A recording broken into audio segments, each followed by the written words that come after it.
me today is my son and business partner, Mr. Todd Lewis. Hi, Todd. Hello, members. Welcome to a very unique program that we're doing today in a very different way than we have ever done it before, but, we'll get to that in just a second. Yeah, and also joining us today from the great state of Maine, and who is the real star of the show because he's going to be giving us an entire tour of his studio, Mr. Tom Morelli. Hi, Tom. Hello, Chuck. Hello, Todd. Look, Mom, my name is in lights, finally. And they spelled it properly. Yay. Right on. Very excited to be here today. Thank you. Photo studio tour, see it all. We're going to take you on an actual moving tour through Tom Morelli's complete photographic studio in Brewer, Maine, starting outside even, and then going in through the different areas of his studio. Over the last week, we had Tom with his camera go through all the different areas of his studio and video all these different areas, going through them nice and slowly so that we could get on here, show those videos to you, and talk about all the things we see. Tom, just give us a little background first, if you don't mind, about your studio itself, where you live in proximity to other people, things like that, why your studio is in your home. And I think people are going to be really surprised to see that, even though his studio is in his home. You would never guess it by seeing how much it's really taking up a good amount of his home. So you're going to see all the areas of his studio space. But we'll get to that in a second. Tom, just talk a little bit about why your studio is set up the way it is on the big picture, just for a minute or two, and a little bit about where you're situated. Yeah, be glad to. Many years ago when I started studying with Charles J. Lewis, he talked about having the studio of your dreams, and that may be different to everyone, but in my case it was something comfortable, a great place to work, accessible, that I was proud of, but also, as Chuck had taught, that looked like a home. So that people didn't walk in and say, oh, this is a business, this is a gallery. I didn't want that because I wanted people to see how their portraits could look in their home in a way. So I also, because I have a family, we look for a property, it's been 18 years, almost 20 years now, I guess, here.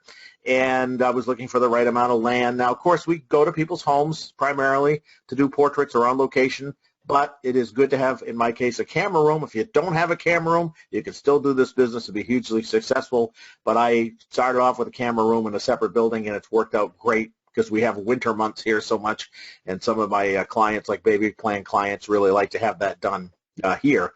And we're in a kind of an a rural area, meaning that our neighbors are trees and woods, but there are neighbors on our street, it's just that we don't have anybody looking at us. Across the street there's a small house, but it's pretty private, which I like. So when we're doing photography, we're surrounded by all this forest and woods and trees and flowers and things, so that we're not disturbed. So it's great. A lot of it's a nice tax write-off, as we'll talk about, because many of the repairs or upgrades I've done or any kind of upkeep are at least partially written off, including utilities. Very nice. Excellent. So let's talk a little bit about some keys to studio design, just the kind of overview of the thoughts that go into designing a studio, whether you're working out of your home, whether you're in a storefront studio, whether you're in a strip mall somewhere, whether you have your own actual dedicated building to it, or even to some degree, whether you have no studio space at all and you're doing everything in the client's home. We're going to get into the details as we actually look through Tom's studio, but what are some big picture keys to studio design? Dad, I'll let you go first. The most important thing is that you have to remember that you sell what you show. So if you sell what you show, that means I want people to invest in beautiful wall portraits as home decor. Therefore, I'm going to be showing wall portraits only, and I want it to look like a home, like Tom already mentioned, so that they feel comfortable and they can visualize what the image will look like on their wall in their home, over their love seat or their sofa or their fireplace. So that's the key thing. So to me, the most important room is what I call the lobby, the first thing they see when they come in, the greeting area, the lobby. That's very important, and we'll talk about that when we get into that section. But Tom, I'll turn it over to you.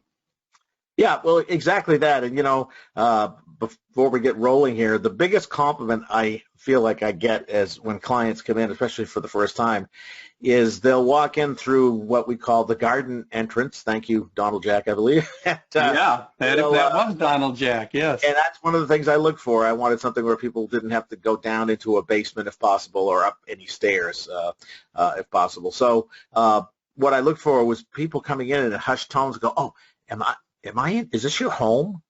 And I think that's a great compliment, because I didn't want it to look like a business. They actually think they accidentally went into part of my home. They're like, "Is this part of your home? It's beautiful." And I'm like, "No, this is part of the studio," because there's no Visa, MasterCard signs.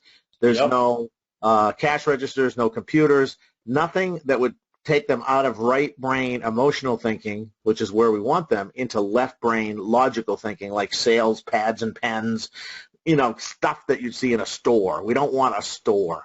So there's some of the kind of key points to keep in mind as you're, thinking about your studio design. And again, if you're doing this if you're doing this the most challenging way, but not impossible, which is doing everything out of the client's home, you're going to learn some stuff, things that you can utilize to think about the spaces in which you're going to do things in the client's home when you're talking with them during the design consultation chat, when you're presenting the images to them.